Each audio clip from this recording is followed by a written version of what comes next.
दोस्तों, आज हम लोग इस लेक्चर में वैद्युत फ्लक्स पढ़ेंगे। तो वैद्युत फ्लक्स किसे कहते हैं? जो विद्युत क्षेत्र होता है, प्लस क्यू आवेश है, इस प्लस क्यू आवेश के चारों तरफ विद्युत क्षेत्र है। जो विद्युत क्षेत्र बहुत सारे होते हैं जिनको हम काउंटिंग नहीं कर सकते हैं कितनी इसमें से बल रेखाएं निकल रही हैं। तो ये जो विद्युत बल रेखाओं की संख्या है, इसके किसी पृष्ठ को मापने के लिए, यानी इसको पृष्ठ को मापने के लिए इससे उस पृष्ठ से बद्ध विद्युत फ्लक्स कहते हैं उसे।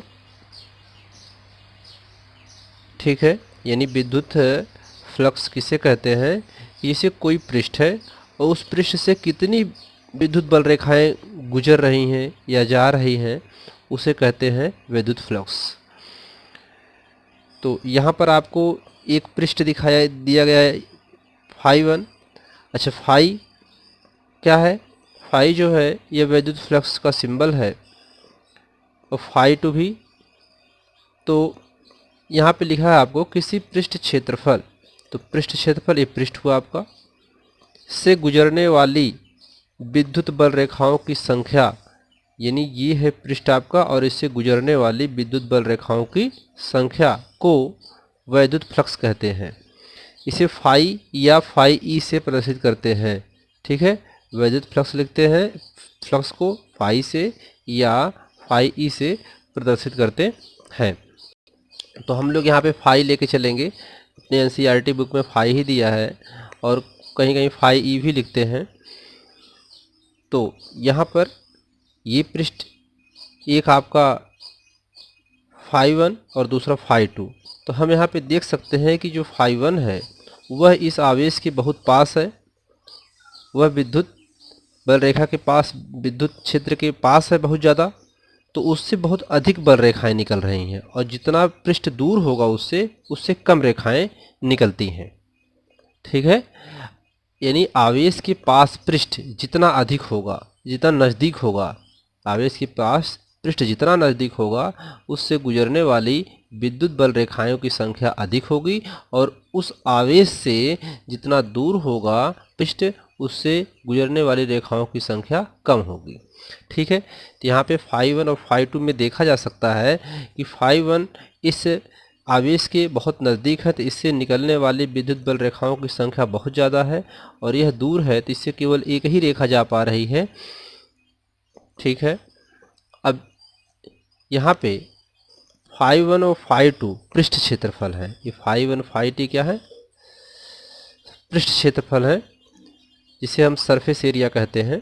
से गुजरने वाली बल रेखाओं की संख्या फाई 1 बड़ा है फाई 2 से, यानी phi 1 is greater than phi 2। क्यों? क्योंकि इसमें बल रेखाएं ज़्यादा हैं और इसमें कम है, इसलिए फाई 1 बड़ा हुआ और फाई 2 छोटा हुआ। ठीक, पृष्ठ क्षेत्रफल की आवेश से दूरी बढ़ने पर फ्लक्स, उस पृष्ठ से गुजरने वाली बल रेखाओं की संख्या कम हो जाती है। ठीक है, यानी पृष्ठ क्षेत्रफल से आवेश से अगर दूरी बढ़ेगी, यहाँ पर फाई 2 क्या है? उससे दूर है, तो उसकी ये दूरी क्या हो रही है? बढ़ रही है इस पृष्ठ क्षेत्रफल आवेश से, तो इससे बल रेखाओं की संख्या क्या हो जाएगी? कम हो जाएगी। क्योंकि आवेश से जैसे जैसे दूर जाते हैं वैसे वैसे विद्युत क्षेत्र कम हो जाता है। जैसे जैसे हम दूर जाएंगे इस आवेश से, विद्युत क्षेत्र बल रेखाओं की संख्या कम होती जाती हैं। ठीक है, ये तो हुआ वैद्युत फ्लक्स। वैद्युत फ्लक्स क्या हुआ? यानी किसी विद्युत क्षेत्र में स्थित कोई भी पृष्ठ हो और उस पृष्ठ से गुजरने वाली विद्युत बल रेखाओं की संख्या, यानी इस आवेश के पास, इस विद्युत क्षेत्र में, इस विद्युत क्षेत्र के पास क्या है? स्थित एक पृष्ठ है। इस पृष्ठ से गुजरने वाली बल रेखाओं की संख्या को जो मापा जाता है उस पृष्ठ से बद्ध विद्युत फ्लक्स कहलाता है, जिसे हम फाई या फाई ई से प्रदर्शित करते हैं। इसके बाद है एक समान विद्युत क्षेत्र के कारण विद्युत फ्लक्स। एक समान विद्युत क्षेत्र के कारण विद्युत फ्लक्स, जब विद्युत क्षेत्र एक समान से में हो तो वहाँ पर विद्युत फ्लक्स क्या होगा? तो माना एक पृष्ठ है, यस, और क्षेत्रफल विद्युत जो क्षेत्रफल है वह एक समान में है और उसमें पृष्ठ एक समान विद्युत क्षेत्र में रखा हुआ है, जो यह इससे थीटा कोण बनाता है। अब थीटा कोण जो बना रहा है, यहाँ पर आपको ये ध्यान देना होगा कि यस एक सदिश है और ई से गुजरने वाले के पृष्ठ से इस यस सदिश से क्या हो रहा है कि जो विद्युत बल रेखाएं हैं वो इससे गुजर रही हैं, तो थीटा कोण यहाँ पर बन रहा है। और जो थीटा कोण बन रहा है वह यस और ई के बीच में बन रहा है। थीटा कोण कहाँ बन रहा है? यस और ई के बीच में बन रहा है। ध्यान देना है यहाँ पे आपको कि जो थीटा कोण है वह पृष्ठ के बीच में नहीं है। थीटा कोण पृष्ठ के बीच में नहीं है। इससे गुजरने वाला सदिश जो है, इससे गुजरने वाला सदिश यस और ई, जो दोनों सदिश हैं, इनके बीच में है। पृष्ठ और ई के बीच में है, न कि पृष्ठ के बीच में है थीटा कोण। ये ध्यान देना है। अब इसे हम ई डॉट, ई सदिश और यस सदिश लिखते हैं डॉट में, क्योंकि यह जो है सदिश में होता है। और डॉट का मतलब क्या होता है? डॉट प्रोडक्ट हम लोग पढ़े हैं। डॉट प्रोडक्ट ये होता है कि डॉट प्रोडक्ट में जैसे हम लोग अगर देखें सी इज इक्वल टू हम लिख सकते हैं सदिश ए डॉट सदिश बी, ठीक है, या इसको हम लिख सकते हैं सी मॉड ए, परिमाण उसका ए और बी कॉस थीटा, या इसको ऐसे भी लिखते हैं ए बी कॉस थीटा। ये है डॉट प्रोडक्ट। ये क्या है? डॉट प्रोडक्ट का रूल्स है, इसको ऐसे लिखते हैं। तो यहाँ पर फाई विद्युत फ्लक्स जो हो रहा है वह यस और ई के बीच में हो रहा है, ठीक है, तो इसलिए यहाँ पर ई और यस लिखा गया, ठीक। विद्युत फ्लक्स, ये दोनों के गुणन का विद्युत फ्लक्स है यहाँ पे। E S cos theta, E S cos theta dot product में cos theta phi is equal to यहाँ विद्युत फ्लक्स हो जाएगा ई एस कॉस थीटा लिखा जाता है। अब ये जो दोनों फार्मूला आया है यह एक समान विद्युत क्षेत्र के कारण विद्युत फ्लक्स के लिए फार्मूला होता है। अब इसके कुछ कंडीशंस हैं। तो यदि कोई पृष्ठ विद्युत क्षेत्र के लंबवत रखा हो तो विद्युत फ्लक्स, यानी ये विद्युत क्षेत्र है और इसके लंबवत रखा होगा तो थीटा इज इक्वल टू 0 होगा। अब जो यहाँ पर थीटा कोण बन रहा था, ये थीटा, वह क्या हो जाएगा? यहाँ पे 0 हो जाएगा, वह उसके कोण नहीं बनाएगा, ठीक है। तो जो हमारा विद्युत फ्लक्स का सूत्र है E dot S cos theta, तो थीटा की जगह 0 डिग्री रख देंगे। यह कॉस थीटा 0 का, कॉस 0 का मान होता है 1, तो फाई बराबर क्या बचेगा? E S. यहाँ पर वैद्युत फ्लक्स अधिकतम होता है। इस कंडीशन में वैद्युत फ्लक्स अधिकतम होता है क्योंकि जब विद्युत क्षेत्र में वह लंबवत रखा जाएगा तो उससे गुजरने वाली बल रेखाओं की संख्या भी अधिकतम होगी। अगर इसको हम थीटा एंगल पे रख दें, क्रॉस करके ऐसे, या और कोण में रखेंगे तो उससे बल रेखाओं की संख्या विद्युत की कम हो जाएंगी, ठीक है, ठीक है। तो यानी विद्युत क्षेत्र में अगर लंबवत वह पृष्ठ रखा हुआ है तो उससे बल रेखाओं की संख्या अधिक हो जाएगी, ज़्यादा एरिया आएगी तो उससे बल रेखाओं की संख्या अधिक होगी। और अगर उसको कोण में रख देंगे, थीटा एंगल बनाएंगे, तो वहाँ से कम होना शुरू हो जाएगा। तो यही यहाँ पर इसका मतलब ये हुआ कि पृष्ठ से निर्गत फ्लक्स जब phi is equal to E S आएगा, तो ई क्या है? विद्युत बल रेखा, विद्युत क्षेत्र है, और यस क्या है? पृष्ठ है। तीन का गुणनफल विद्युत फ्लक्स हुआ यहाँ पे, अर्थात अधिकतम होगा। क्यों? क्योंकि पृष्ठ से निर्गत फ्लक्स धनात्मक, अब यहाँ से जो निकलेगा वो सब धनात्मक निकलेगा, तथा अधिकतम फ्लक्स होता है। और यहाँ से सभी बल रेखाएं निकल जाती हैं विद्युत क्षेत्र की, और अधिकतम फ्लक्स होता है, उस पृष्ठ से अधिकतम बल रेखाओं की संख्या गुजरती है, ठीक है। केस सेकंड में यदि थीटा 90 डिग्री हो तो विद्युत फ्लक्स कितना होगा?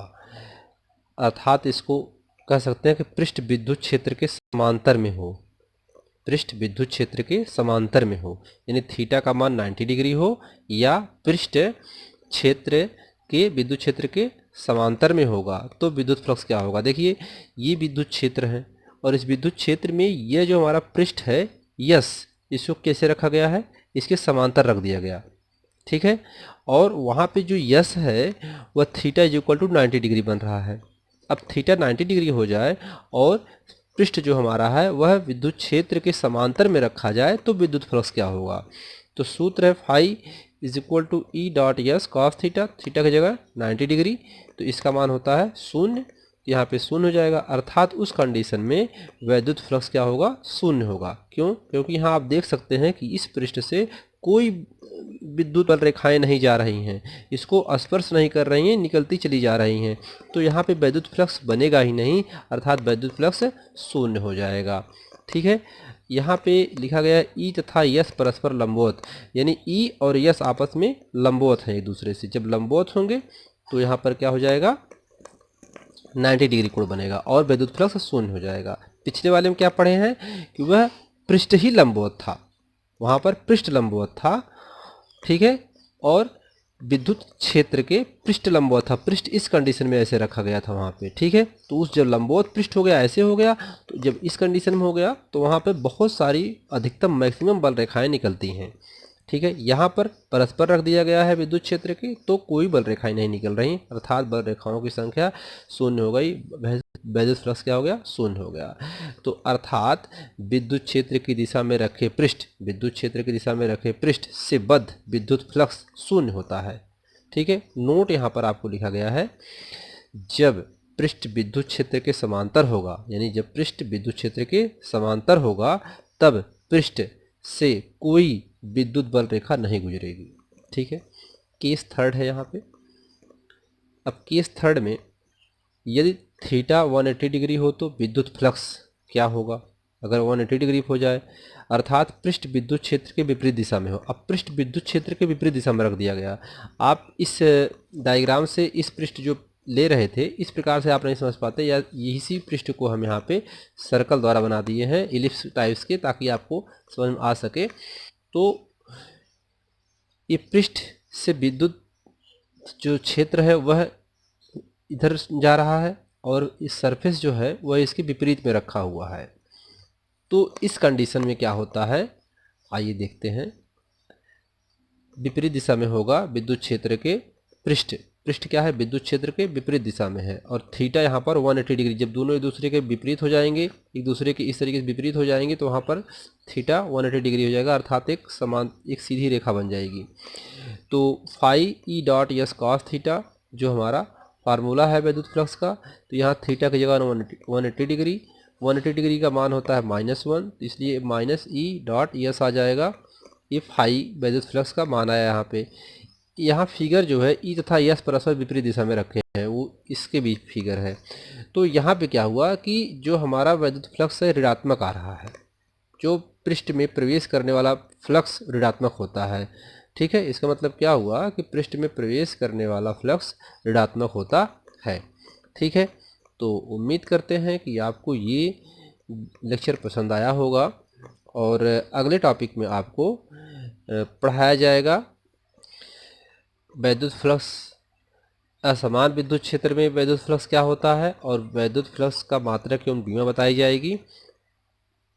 वीडियो अच्छा लगा हो तो लाइक करें, सब्सक्राइब करें। धन्यवाद।